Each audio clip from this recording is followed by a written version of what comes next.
Welcome to Clear Signals, your monthly dose of AV clarity, straight from the Almo Pro AV experts. And as always, we are your hosts, Keith Mecutchen. And I'm John Wasko. This episode, we're going to talk a little bit about some collaboration upgrades. Now, what could that mean? That could be what's driving demand. It could be how to ensure compatibility and why these are just little quick wins for your customer and yourself. And we've got our expert, Pat Booth, who knows a little thing or two about collaboration tech and some services kind of inside and out. So, Pat, let's start with you, buddy. Tell us a little bit about your role here at Almo. Well, thanks, guys. Appreciate you guys having me on, first of all. I am a business development manager here at Almo Pro AV. Right now, I work with both the Barco ClickShare line and the Avacor line. In the past, I've repped all the Legrand brands, so kind of have familiarity. Been in the industry since 2007. That makes me feel pretty old, coming up on 20 years in the industry, and really just enjoy the technology, enjoy the changes that have happened, and really kind of embrace it all. So, Pat, it looks like you're a big Bills fan. I don't know what we've done to schedule Bills fans back to back, but we got to see. We got to talk to somebody about that. Who did you have last month? Kidding. And I don't know if they're a real fan or not. We had Tom Keefe, and he had a Govee light that turned red, white, and blue, and a lot of our viewers got confused for a real football team, like the people who actually lead the AFC East. They'll be the Patriots. Yeah, it's true. Big game coming up this week, Keith. I know. We agreed not to speak about it, but I mean, we're live fine. Now, so what are we going to do? This is our job, so it doesn't count as the shun, so it's fine. All right, we're unshunning him. Over on James Cook over 150 yards. That's what I say. That's all I'll say out there. We will see. There we go. All right, so Pat, what are some of the ROI benefits of plug and play and BYOD solutions for corporate clients? Great question, John. Off the top of my head, my biggest thing I would think would be somebody bringing their own device into a meeting. They're familiar with their own piece of equipment, right? Whether it's their laptop, their cell phone, whether they're using an app, or they have a BYOD device that they connect to, pushing a button, something. If people are familiar with their own device, they're going to be a lot more at ease, and it'll just make the thing go much more seamlessly. You're going to be focusing on the content, not the technology. I think that's a huge thing. And the other thing is, I think it really helps create a seamless transition between the in-office and the work from home. So it really kind of enhances the whole hybrid experience, because if you're using your own technology, you're using it at home every day, you come into the office, you go into conference room B, you're able to plug in and start right away without really kind of any lag in time. So you don't have IT involved. If you guys remember back in the day what it was like when somebody brought a projector in and then they're plugging their source in and they can never get it going, and then you're keystoning. We don't want that anymore. That's not the way of the world these days. Yeah. So, I think in our industry, it's funny, we laugh about it.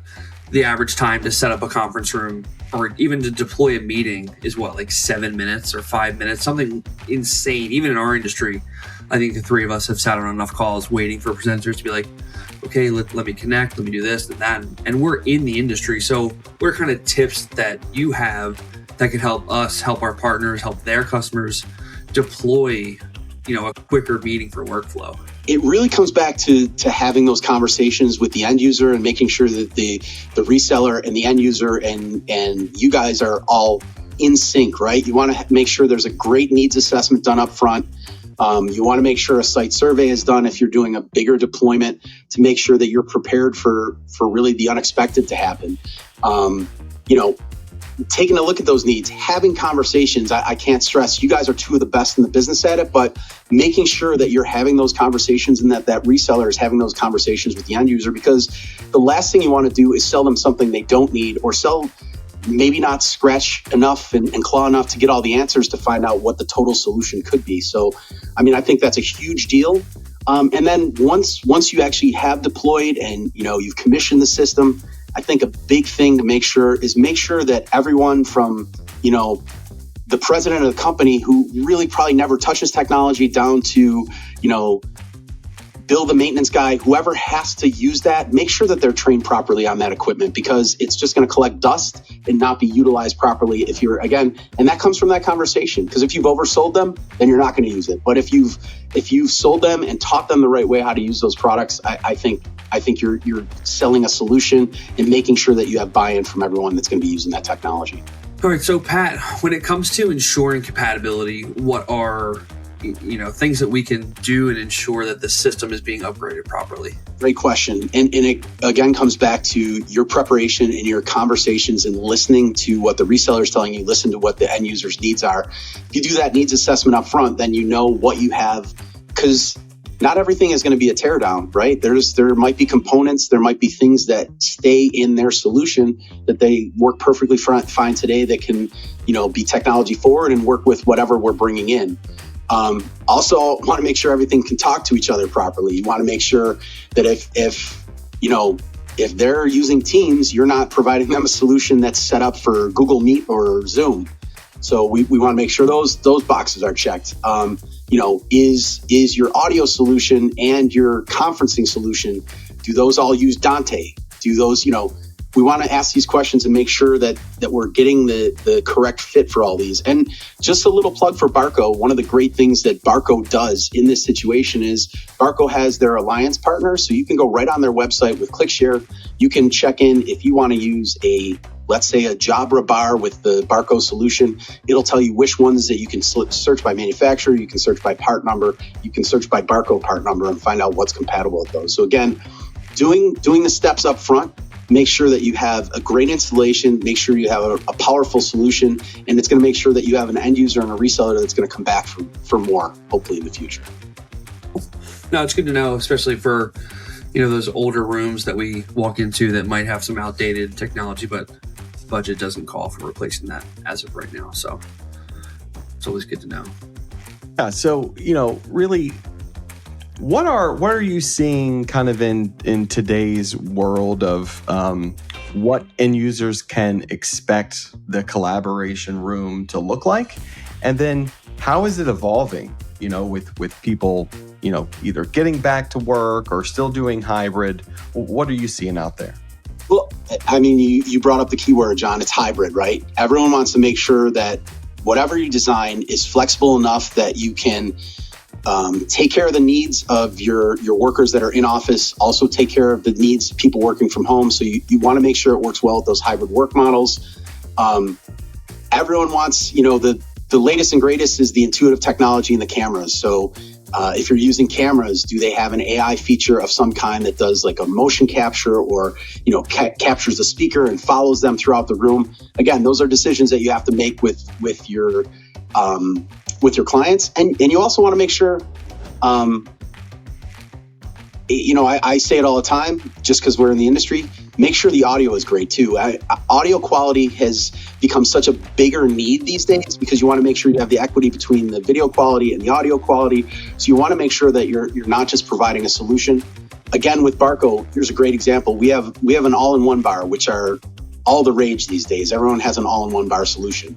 I'm not going to sell you that solution if you're trying to build something out of a small huddle space or maybe a medium huddle space at the most, because the range of audio on that is only about 12 to 15 feet. So you want to make sure that you're selling the right thing for people. So make sure that you do beef up that audio, because they're going to thank you for it in the end when, they're not shouting from across the room because nobody can hear and the mic's not picking up. Those are some big things that I think, and the ease of use. ClickShare, I'll give you one more. I mean, you're walking in, you're plugging in a button, you push it, and 7 seconds later, you're sharing on a screen. That's the kind of thing that people want. And making the impact of that clear to your resellers, clear to the end user, how easy it can be to do those solutions, I think is priceless. No, absolutely. And I think for things just to work, right? Like that's right. To work how they're intended, to make it easy. It's perfect. Need your logic to go away, John. Things don't need to work. That would make our job obsolete. Just saying. Plug the sales guys. Anyways, so just kind of going off of, you talked about, future, hybrid, things of that nature. From John and I's perspective, and I'm sure you see it too, Pat, AV over IP, network, cloud-based, everything is so, that is the buzzwords that everyone wants to talk about. do you see the BYOD? Do you see the collaboration shifting more towards cloud-based, or is it going to always be hardware-based? I mean, who knows what the future holds? I think we're definitely moving towards more of a software-driven, more cloud-managed services. But again, I love the movie Moneyball. Billy Beane, played by Brad Pitt, says to people, adapt or die, right? It's what you have to do. You have to change with the time. So what's a new revenue stream for folks now? Well, maybe you're moving to AV as a service. Maybe it's a monthly recurring charge. You're building revenue on a month-to-month basis as opposed to making it all hardware-based. And then you're becoming a service provider. You've got to be able to change with the times.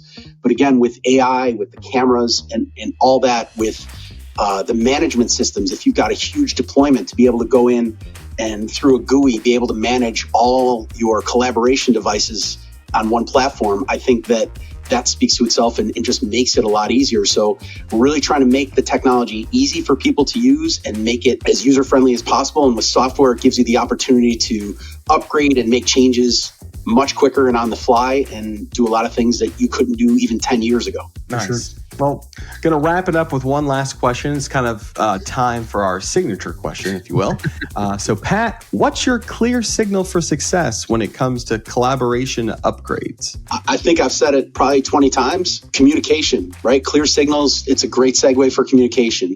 If everybody's talking, if the end client's needs are heard, if the reseller's needs are heard, all of us work together, in synchrony to really kind of provide a total solution and make sure that everyone wins in that, right? Because again, you have a happy end client, they're happy with their reseller, that reseller partner is happy with the solution that you provided, and we're able to provide such a larger scope of business to them that it really makes it so that they do come back to us for more. Because it's, you can buy boxes anywhere, but you can't get what you two guys do on a daily basis. You can't get that at any other distributor. They're just not going to find it. It's what we do every day. And to be honest, we are the best at it in the world. We really are. And you guys should take a bow for that, because you guys are on the front lines talking to the customers every day, and we get this feedback. So amazing job, and keep talking. Yeah, Thanks, I appreciate that. Yeah, it's funny. I think we've had 3 episodes of this, and John, you correct me if I'm wrong. I think every answer so far to our clear signal question has been communications